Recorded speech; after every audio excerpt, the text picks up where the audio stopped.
All right. Really don't have any injuries to talk about. Cole Hardman will be back out at practice. We'll just see how he does in this ramp-up process. So haven't determined, play or not play. We're just going to ease him back in and see where he's at. Everybody else will practice and do their thing. Before the challenge of playing the Texans, we know records. You can put those things aside at this time of the year. This group here plays hard. They're well coached, and we've got to make sure that we have a good week of practice and get ready for them. So, with that, time's yours. Coach, how close is Kadarius Toney to actually getting back on the field in live action for y'all? Yeah, so he had a little bit of a ramp up last week, which was good. Came out of that feeling pretty good. So we'll see how he does this week and make a decision, down the road here. So take it day by day, if you want to put that. I mean, just see how he does. Andy, with Patrick, the previous week you said he had to eliminate one dumb play a game, and this week he said he had a bad play with the interception. What are you guys talking about to try to eliminate those plays as you get into the stretch run? Yeah, well, nobody likes to make those, but at the same time, you don't want to curb his aggressiveness and desire to make a play. So, because he made a couple good ones too in there. That's not going to happen very often with him. It happens with every quarterback, but they got to keep firing. I mean, you start getting hesitant, and then everything falls apart on you. So he'll learn from it and move on. It's pretty simple things that he can adjust to fix it. So, and that's how he's wired. I mean, he's going to go back and look at it, study it, and go, okay, got it under control. Here we go. Coach, when they drop, there's the stat I was looking at. Patrick was 13 of 15 for 148, 2 touchdowns when he was blitzed. Right, they also had times when they're dropping a lot of guys. When they do that, is your offense structured that there's always something for that, or is it that you got to get to a different spot on the play sheet and have the right dial up for when they do that? Yeah, you hope that it's situated within it. However, there are some things that are better than others. You don't want to get caught in a guessing game.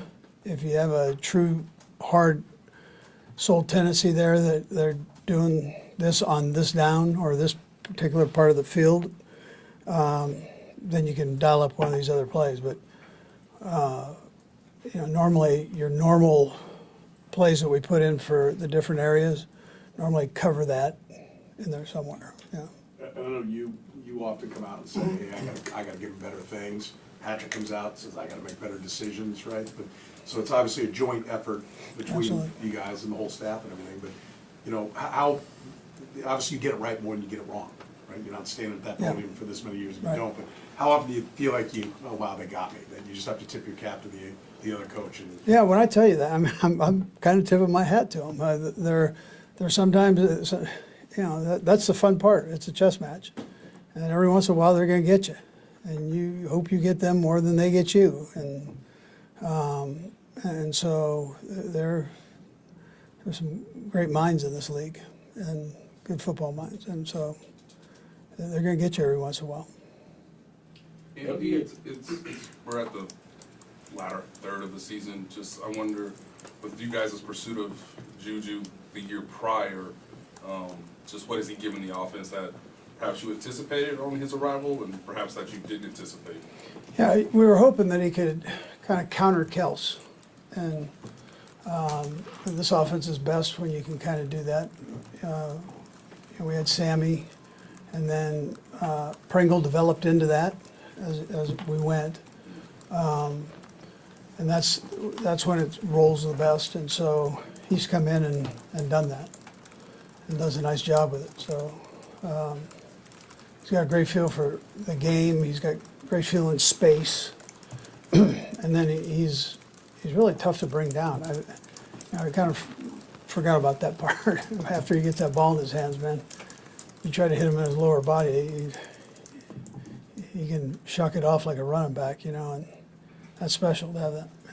Coach mentioned McColl's gonna be back. How did he handle these last 4 weeks behind the scenes, and what are the unique traits maybe you felt like you missed over that stretch? And we lost a bunch of weight, and so it was a matter of kind of getting that back, but not, with cheeseburgers, right? But get back some good hearty weight and strength. And so he's been working on that. He's been working like crazy on that. And he's going to continue to do that here. He'll do that this week when he's out practicing and doing that. Okay, can we hold the weight and add a little bit to it? So.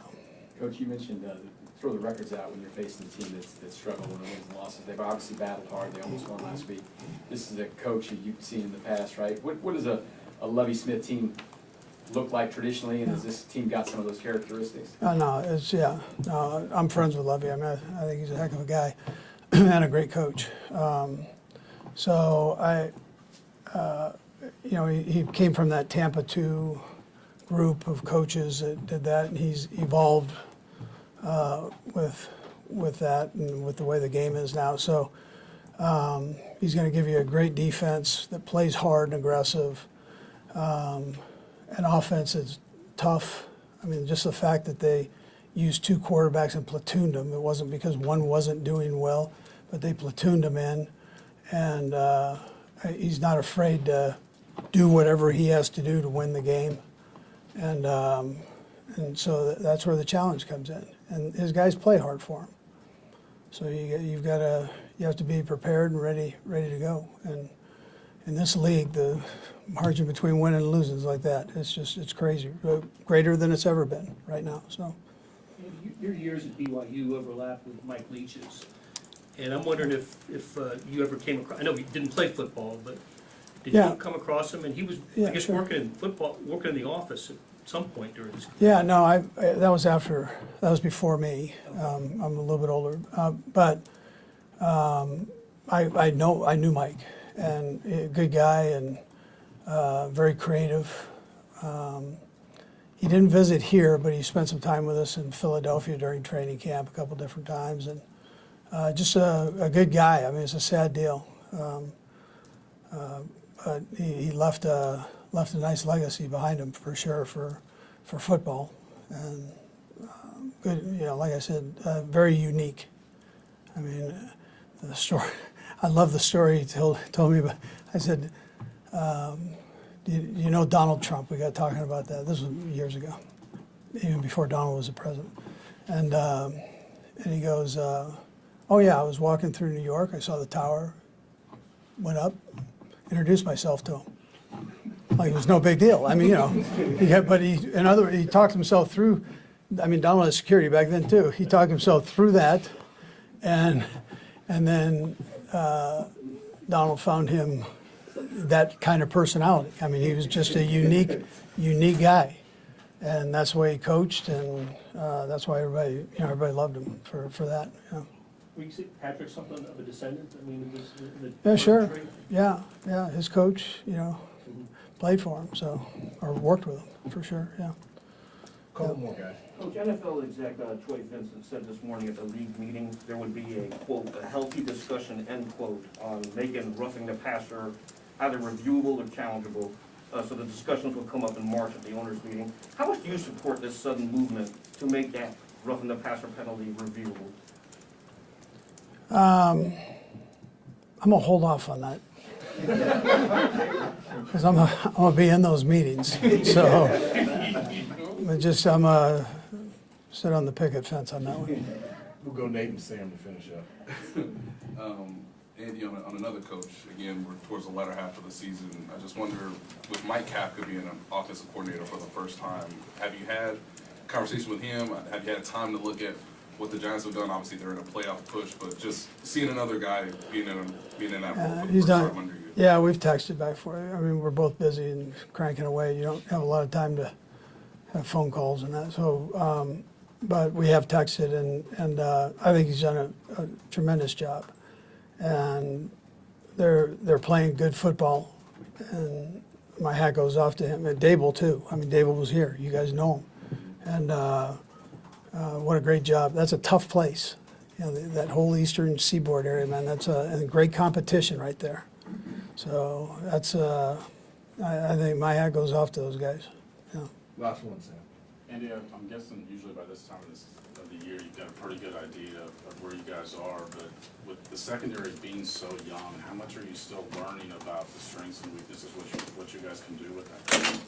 Yeah, so, you know, they're kind of getting through that part of the year where, you know, the bowl games are starting, the season's over, and now you got another season. So they kind of go through that whole rookie thing, and if they're playing, you know, they have the chance to play, and they're going, man, I mean, you know, my body's a little of this, and my mind's a little of this, and I got to power through it, and here we go. So, but I love their attitude.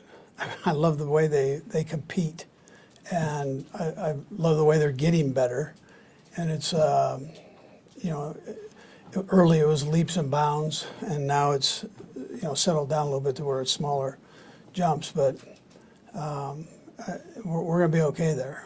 We just, the attitude's got to stay the way it is, and keep competing and have a short memory when you're back there. That's one thing you have to learn in this league, that you better learn from it, get that in there, and then get the garbage out, and then go compete the next play. So, All right. yeah. Thank you. All right.